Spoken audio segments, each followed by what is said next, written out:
Perezida w'igihugu cya Tanzania John Pombe Magufuli yitabye Imana azize indwara y'umutima. Aya ni amakuru dukesha televiziyo y'igihugu ya Tanzania yatangaje ayo makuru ahagana mu masaa 4 z'ijoro hafi saa 5 z'ijoro tariki ya 17 Werurwe, avuga yuko uno perezida yitabye Imana azize indwara y'umutima akaba yapfiriye mu bitaro bya Dar es Salaam. Joseph Magufuli ambaye amefariki kwa maradhi ya moyo katika hospitali ya Mzena jijini Dar es Salaam alipokuwa akipatiwa matibabu. Mheshimiwa Rais Magufuli alilazwa tarehe 6 Machi mwaka huu katika taasisi ya moyo ya Jakaya Kikwete kwa tatizo la mfumo.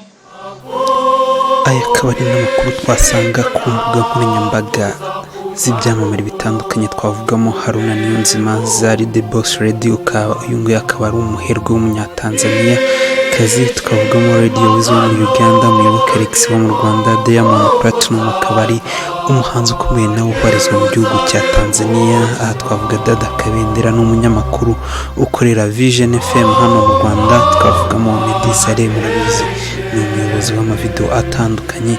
Twavuga igitangazamakuru gikomeye cya hano mu Rwanda twakwita RBA, nicyo kikaba ari kiri muri bimwe byatangaje ano makuru.